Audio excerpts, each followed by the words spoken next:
Alright, so what's up? In this video, I want to give you my prediction of the Atlantic Division, what's gonna standing look like at the end of the year. So what I did is I did my standing for all 4 division, of course, and I'm gonna give you right now my prediction. I made sure that I had the correct win total, so this is actually an accurate total that could happen. Of course, points could always go up and down depending on how many overtime losses happen in the year, but I did my best to give you my look and my prediction on what next year will look like. And by the way guys, at any time during this video, make sure you comment your thoughts on the Atlantic Division, where you see exactly different teams. So if this is your first time on the channel, by the way, make sure you subscribe because that will be 4 different videos, one every division. Let's jump right in. I used 3 different colors, as you may see on the screen right here. Very simple, orange, better luck next year. To be honest, I don't think those teams in any form or any shape and form could make the playoffs.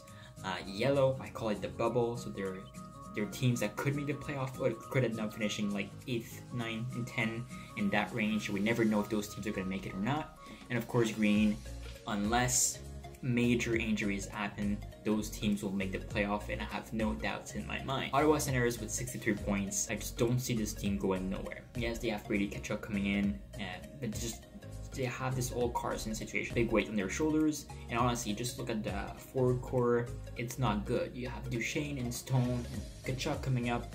After that, yes, you have the Colin White, the Foreman, and the Drake Baters, and you have a good core prospect, but nobody can really make an impact next year and make your top 6 good enough to compete. So that's why I think with or without Carson, and that of course there's a big chance that Carson ends up somewhere else. So I don't think the Senators could make it any better than 63 points next year. At number 7, we have the Detroit Red Wings. Another team that's rebuilding, had a very, very good draft, if you ask me. Some good prospects are coming up. But next year, if you look at it, Zetterberg will miss most, if not the entire season. We don't know exactly what's going on with his injury. Don't get me wrong, you have a decent core prospect coming up. You just have to go to the rebuild route, and in 2 or 3, maybe 4 years, you can go ahead and compete. Dylan Larkin could have a breakout season because he's going to have all the minutes in the world, so just look out for him. It's still going to be an interesting team to watch, with Larkin and potentially Zadina starting to create a deadly combo that could be very, very dangerous for the next 10, 12, 15 years. At number 6, we have the Montreal Canadiens. Again, another team that have no clue in which direction they are going. I guess they're trying to patch things up and making the playoff, but they definitely need, if you ask me, go the rebuild route. Yes, they have Carey Price, but I don't think, unless he plays out of his mind, that the Canadiens can have more than 68 points. Whoever is going to miss at least 2 months is not going to be back until December. And again, yes, you have Durant, yes, you have Pacioretty that could be doesn't want to negotiate any contract during season, so doesn't Montreal end up trading him? We don't know. Durant, is he a center? What's gonna happen with Kotkaniemi? Are they gonna rush him to make sure that something happens? A bunch of different things to really look at on the Montreal Canadiens, but they're definitely not a playoff team, if you ask me. At number 5, we have a very interesting team that I feel like it's going definitely the right way. Getting the first overall pick, Dahlin, definitely is gonna help your team. So I have the Sabres at 82 points, which is about a team playing for 500 here. I think that Dallin and Middlestat will be 2 of the 3 Calder nominated. So major concern goalie-wise. Can Uthen can he be a number 1 starter? He had some really great stats in St. Louis, but it's not the same team. What's gonna happen with him? Defensive core is still a piece missing, if you ask me, but that top 6 definitely nasty, and I feel like they have more offensive weapon. Even though they traded Ryan O'Reilly, I like Tage Thompson a lot. Can be a great presence on that 3rd line, can potentially play in the top 6 every now and then. Otherwise, you have Skinner, you have Middlestat, you have Eichel, you have Reinhardt. That top 4 is nasty. Poso, of course, don't forget him. And yeah, 82 points, I feel like it's a fair assessment. Playoffs, not quite. Next on the bubble, we have the Florida Panthers. Getting Mike Hoffman was a huge addition for a couple of reasons. It makes their top 6 deadly. They also have one of the best rookie coming up in Borgstrom. I think he's going to start the role with a 3rd line center. They have Tippett that could play with him potentially on a 3rd scoring line than a 2nd line. Barkov, Bukestad, and Dadonov that finished the year together. And then you have Trocheck, Huberdeau, and Hoffman. That's a scary top 6. And of course, you have Ekblad.